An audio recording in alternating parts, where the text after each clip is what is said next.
Hello, and welcome back to the Nonprofit Spotlight. I'm your host, Mike Gutzler, and I'm really excited to have Maryn Olson with us today from Lutheran Disaster Response. Maryn, welcome to the podcast. Hi, thanks so much for having me. I'm glad to be here. So glad you're here. Can you just tell us a little bit about yourself and the position that you hold at Lutheran Disaster Response? Certainly. It is my privilege to serve as the director for Lutheran Disaster Response, which is the Evangelical Lutheran Church in America, ELCA for short.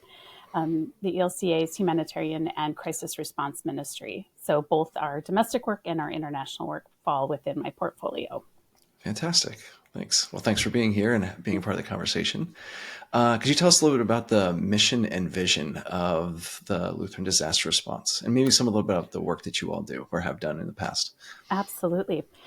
So LDR is actually older than the ELCA, believe it or not. We're about 50 years old. This commitment to responding to disasters and crisis situations comes out of our predecessor church bodies. And our mission as LDR is to share God's hope, healing, and renewal with people whose lives have been disrupted by disaster, both within the United States and around the world. So really the way we work is in partnership. We don't parachute in. We're not the Red Cross or the National Guard. We don't just show up in places. We work by invitation through relationships. And so whether it's a congregation or a synod, a social ministry organization, a community-based group, a companion church internationally, or one of our ecumenical partners who reach out and say, hey, this thing is happening. We could use some help. We could use some support. And sometimes that happens because they reach out to us. Sometimes I reach out and say, I see this thing that's going on and want you to know that we're here. And so then in collaboration, we figure out what makes the most sense for how to do that response. Okay, nice. And so when we talk about disaster, is there anything specific that falls into that category or can it be anything? Maybe you could say a little bit more about what it means to respond to disaster. That's a really good question because I think there's a lot of conversation you'll see in the media around disaster, around climate change. But we have a broader definition of disaster within LDR that our working definition is a disaster is an event or circumstance that overwhelms a community's ability to respond and recover on their own. Wow. And so within the broad category of disaster, we have two subcategories. One is conventional disasters. Sort of commonly, they might be referred to as natural disasters, but people are part of nature. So we're trying to and we're influencing nature. So we're using the term conventional disaster. Things like a wildfire, a tornado, a hurricane, a drought, those sorts of things fall into that conventional disaster. And there's a fairly good mechanism in place within the US and around the world for responding to those types of disasters. We know what the impact will be and we know what kinds of needs generally people have. Then there's unconventional disasters, sometimes referred to as human caused, but again, it's complicated. Yeah. So that's why we use that language. Unconventional disasters are things like war, people being displaced due to climate or conflict that comes out of climate change is one of the things that happens. A water crisis. Buffalo and other places in upstate New York, or excuse me, Syracuse, upstate New York, has a huge issue with lead in their water pipes. Just like in Flint, that was on people's radar a number of years ago. It's still there. It's still real. And this community is dealing with the fact that it's not safe to drink the water. And so what does that look like? That's the type of unconventional disaster that LDR is also responding to. Nice. That is a huge spectrum of events and situations, both natural and personal, that impact an incredibly large amount of area and territory. So one of the aspects that is great about your organization is that you are hyper local and working in communities. Could you say a little bit about how that works or even the mechanisms that you all use to make that happen? Sure. I love that you said hyperlocal because that's absolutely what it is. And in the world of disaster response, it is a whole industry, I'll be honest. Um, but there's a phrase that all disasters start and end locally. And that's really true. And I've seen that lived out over and over in my years in this work. Um, so at the beginning, the disaster impacts, right here, right now, the space in front of me. And at the end of the day, when hopefully the recovery has happened and all of the helpers have left, I'm still here in my neighborhood, Yeah. responding, seeing what the change is, figuring out how to live in this new normal or whatever that means, right? So our intention and our what we seek to do as LDR is to always get as close to the ground as possible in working with organizations. Sometimes it means in response to Hurricane Helene. I can give an example there is some of the farmers in Western Virginia, which didn't make a lot of news, but was strongly hit. Some of the farmers lost all of their hay that they were going to feed their cattle for the winter. And so it's this economic impact as well as an impact on their personal economies, but the economy of the community. And so the synod, in working with two different clusters of congregations, two of the conferences, said, this is a need. This is something that we're lifting up. And so we were able to give a grant to the synod so that they could do the administrative paperwork. But then the money was distributed directly through congregations to individuals. So again, as close to the ground as possible, without adding any kind of administrative burden as much as we can. Yeah. You were saying when the helpers leave, does that mean kind of like the larger, more national agencies that come in to help? And then you're saying that the locals, the people that live there, stay there, that you mean like those are maybe like the congregation members or the people that are living in those communities that continue to provide support after those bigger agencies have left? Both. Oh, Absolutely. okay. Yeah. That often there's always in a disaster, not always, but almost always, there's this huge rush in. There's this spotlight. Oh my gosh, this awful thing happened, right? And we're all paying attention to it. But think about the news cycle. How quickly, even the devastating wildfires in Maui, how quickly were those off anybody's radar? A week after. Right. Yeah.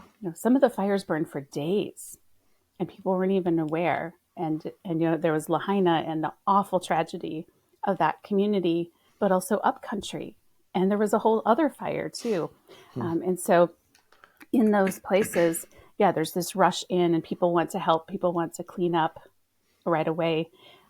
But when there's not the spotlight anymore, the attention and the interest and support for response, which almost in every case takes months, if not years, can wane.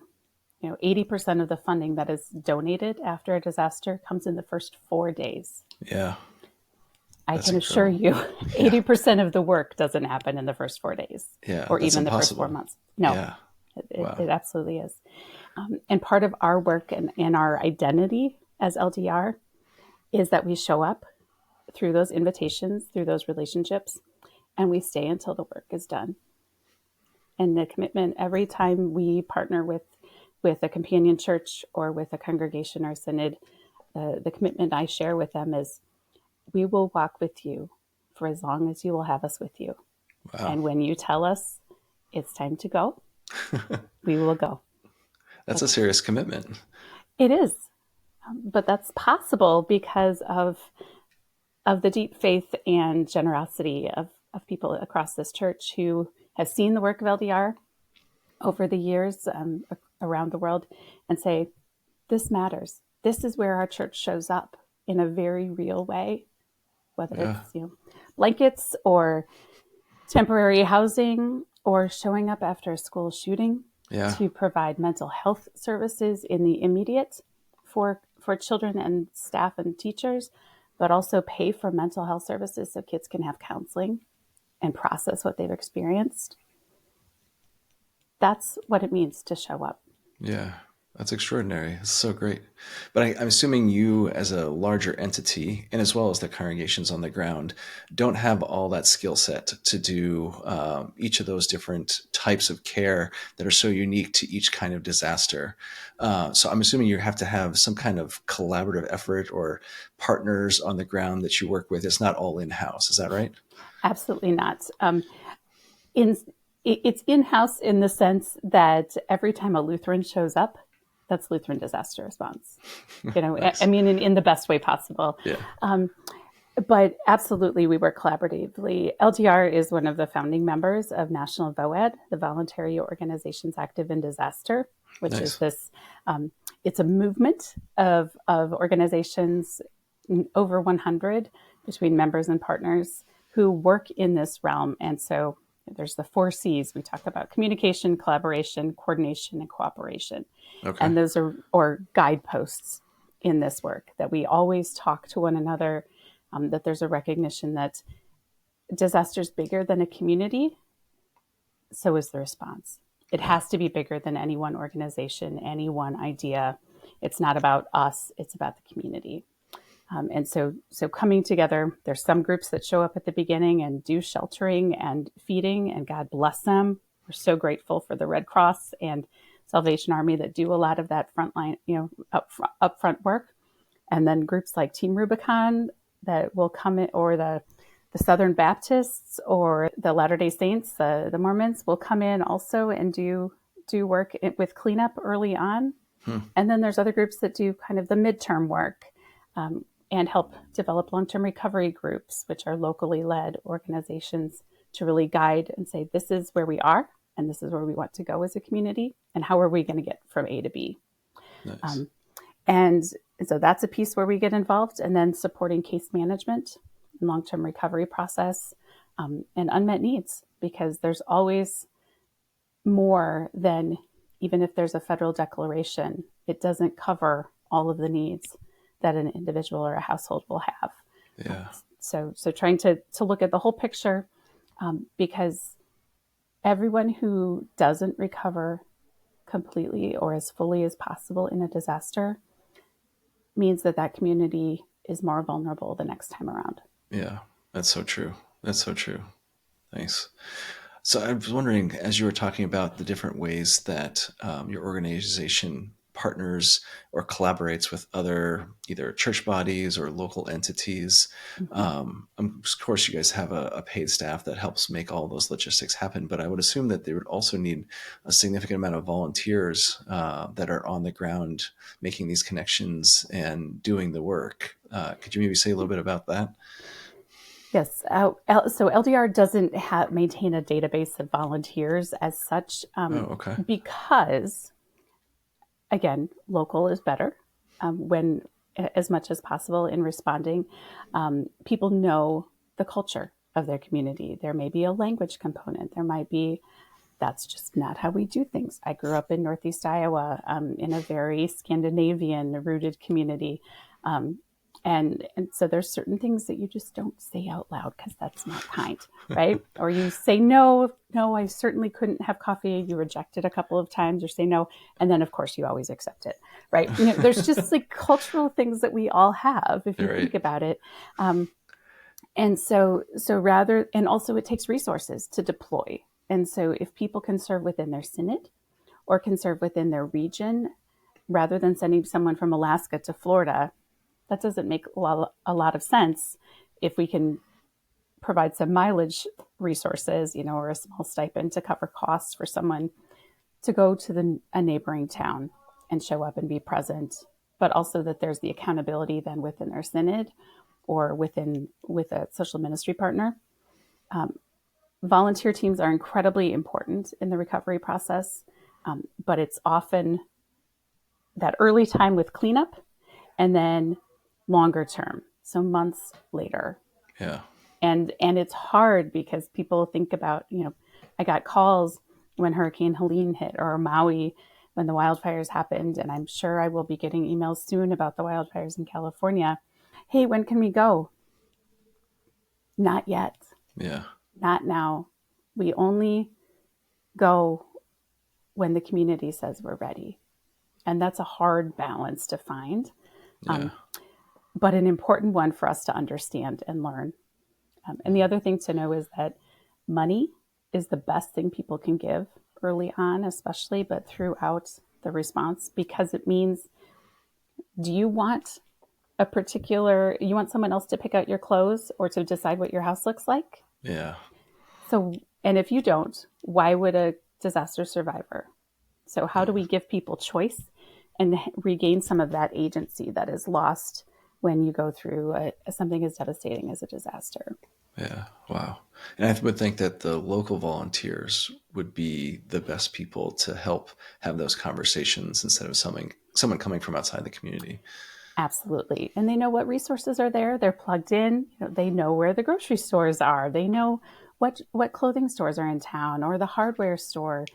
Who do you talk to? Who's that go-to guy for plumbing that everybody knows and calls, right? Yeah, exactly. You know that when you're part of a community. And also when you are part of a community and you're invested in the recovery. Yeah, So as exactly. much as possible, that's why we try to support local organizations, local churches and synods and social ministry groups, community-based organizations and tribes as well, to Nice. respond to say, this is our community and this is what we want the future to look like. That's great. But if I understand correctly, Lutheran disaster response not only provides like the physical need things, but you also do emotional healing and care and spiritual healing and care. Is that true? And if so, can you say a little bit more? Sure. Emotional and spiritual care is one of the challenging pieces in a very challenging world of disaster response and recovery, um, because you can't see the impact. You can see a burn scar. Yeah. You can see a flooded community and the mud and the yuck that is left afterwards. It's harder to see when the people are what got broken. Hmm. But that's just as important as rebuilding the physical infrastructure, is helping people process what they've experienced and begin to rebuild their lives in a way that makes sense for them. So we are actually partnering right now with the Southeastern Synod, piloting a curriculum on mental, emotional, and spiritual support that has thus far had fabulous results. And we're really excited as we come toward the end of this pilot in the next couple of months to look at how do we implement that or offer that to synods and regions across the ELCA. So that's one way, by equipping people to provide that sort of emotional and spiritual care within their communities. Also making sure that pastors and rostered leaders across the church and synod leaders know that we're here, that they don't have to have all the answers, that we've got really great partners in the disaster distress helpline, for example. That is a 24-hour free confidential phone number that people can call, just like the lifeline, the suicide prevention lifeline. The disaster distress helpline operates in multiple languages and is a place for people impacted by disaster as well as those responding, to have a third party, someone who doesn't know them necessarily, but someone who can listen and provide affirmation and support and help them process their experience. The other thing is an example in the school shooting that happened in Georgia or late last year, that because of this pilot and because we had several people trained in chaplaincy and counseling and this mental, emotional, and spiritual support, they were able to show up in the community at the invitation of the school and the local church and be present, to Nice. listen, to just be somebody with skin on to talk to, because sometimes you really need somebody in front of you that you can touch. Right. Or the work that we're doing, supporting through Pacific Health Ministry on Maui, that's providing care for community leaders and religious leaders, both ecumenical and interfaith, as they continue to support their communities. They need support Yeah. in processing the grief and trauma. So sometimes it's direct through a training, and sometimes it's providing the resources so that a community partner organization can expand the services that they provide or make things available to the community. Yeah, that's wonderful. Thank you. I was also thinking about ways in which you all try to mitigate disaster risk for the future. Could you say just a little bit about what that means and how you go about doing that, considering the depth and breadth of all the other stuff that you're already doing? Yeah, disaster risk reduction is kind of the international language, and domestically within the cycle of disaster, we talk about mitigation, but it means the same thing. How do Okay. we have impact to be lessened?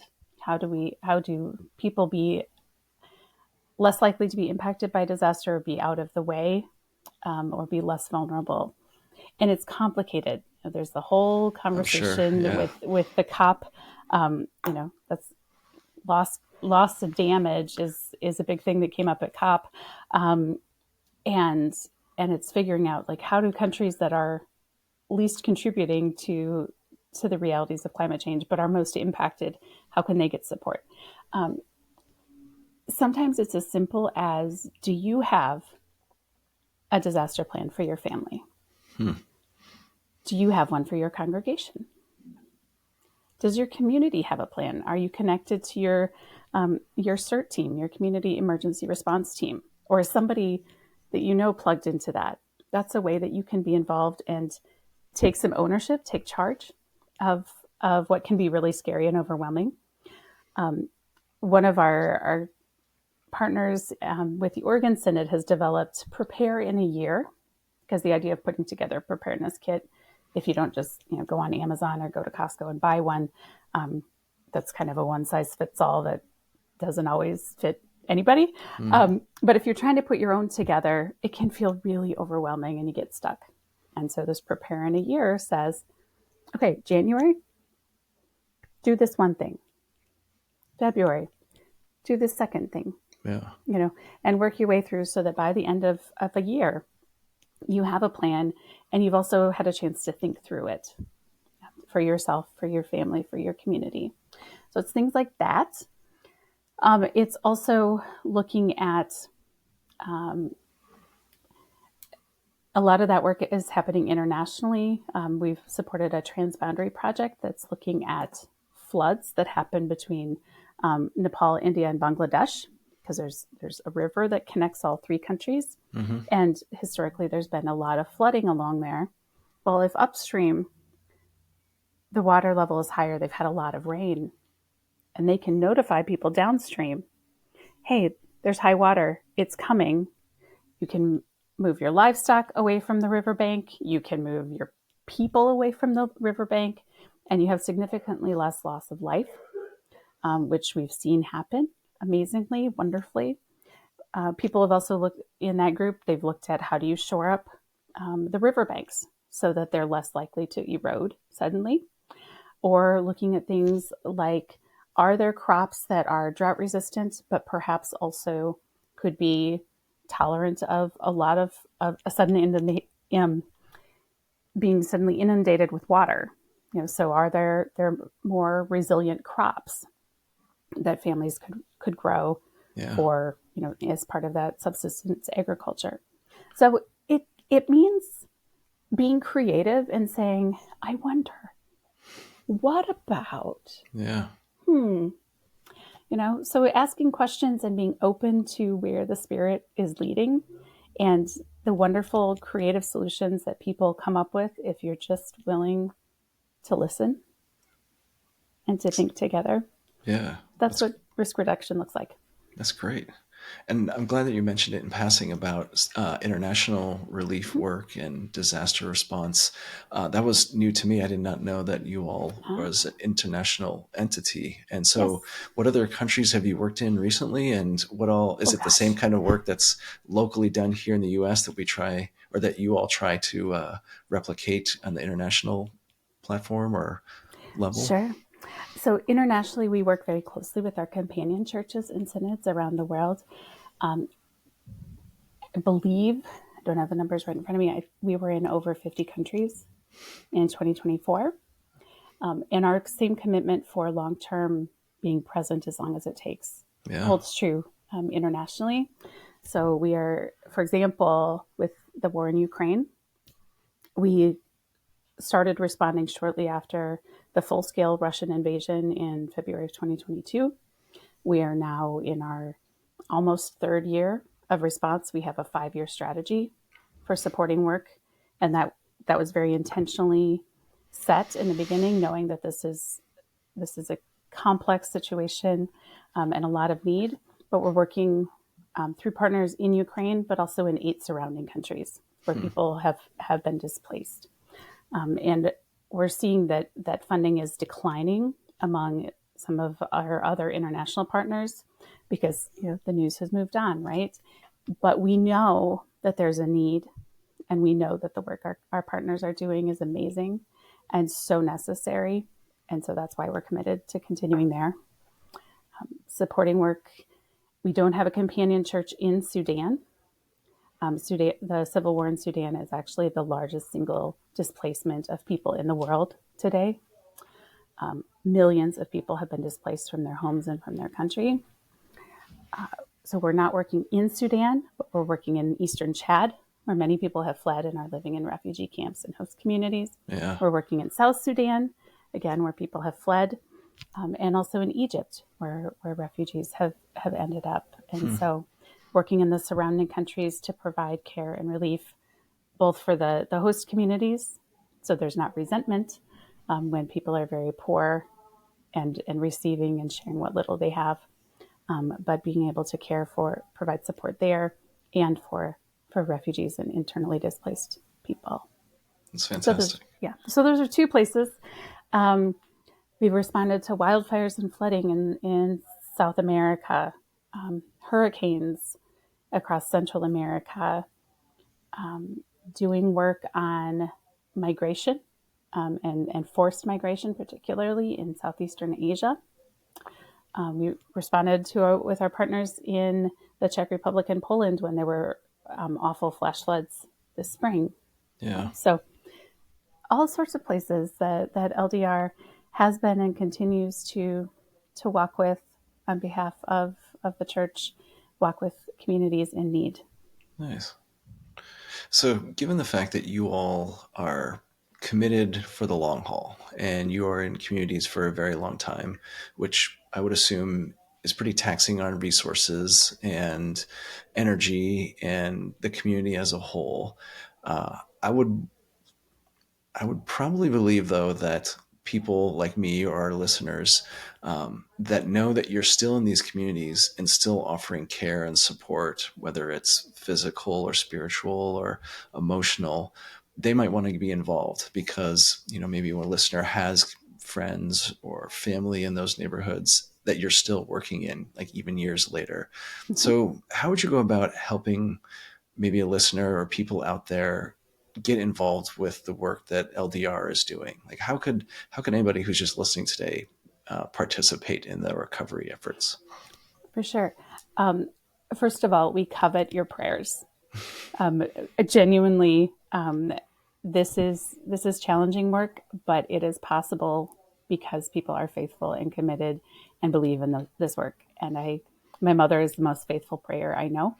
So I have seen the power of prayer, and truly we ask for your prayers. Connect to us on social media. We're on Instagram and we're on Facebook. Follow us, friend us, get connected, learn about what's happening. Facebook is probably the most up to date in terms of seeing where we are because there's a lot happening. We tried to share stories about what is happening with client and community permission, of course.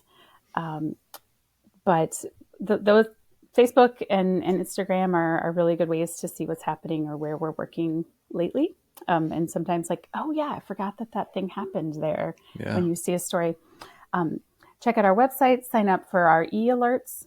elca.org/disaster is the simplest way to find our website. Or just go to the ELCA website, elca.org, and search Lutheran Disaster Response. And know that, again, this work is only possible because of support from people like you, people like our listeners, because the only money LDR gets is from church members. We don't get any federal grants. There's no government support for this work.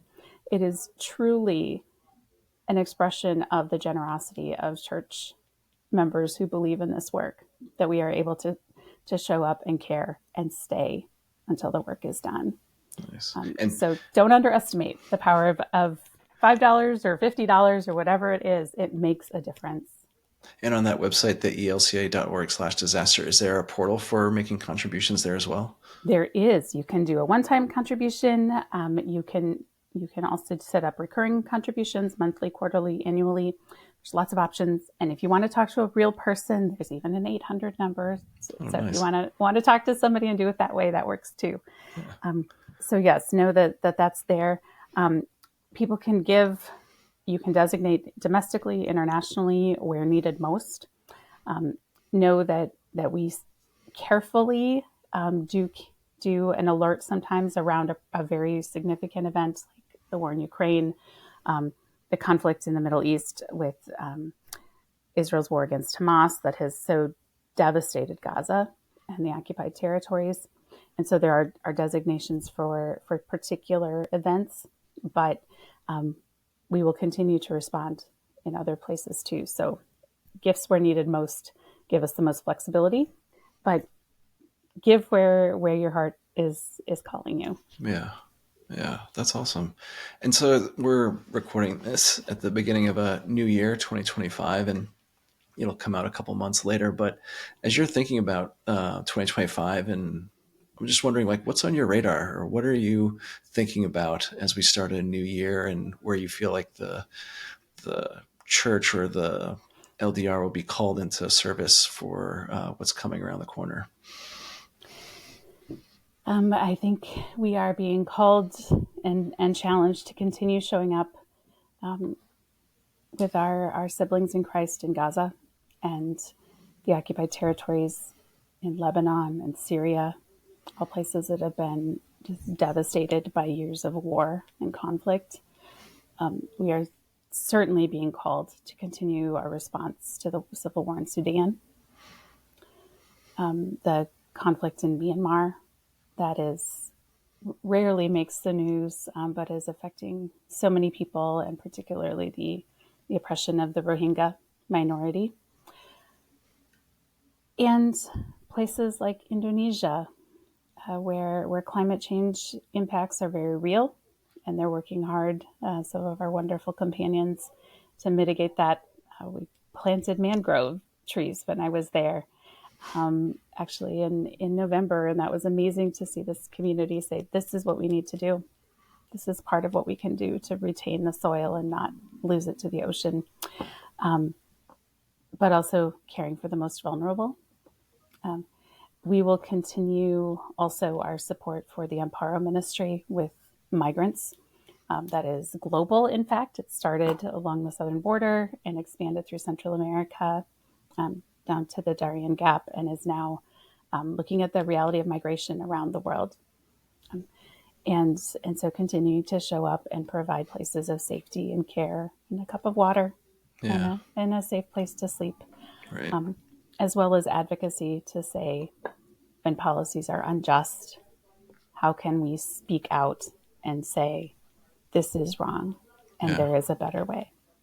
And that's just the things that we know about right now, let Right, alone right. the unexpected things that come in the Yeah. new year. Yeah. So Wow. so we watch the news.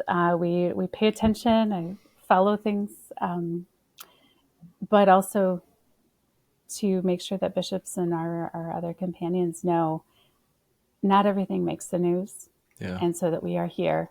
Please reach out, because we want to support you in whatever ways make sense and what that looks like.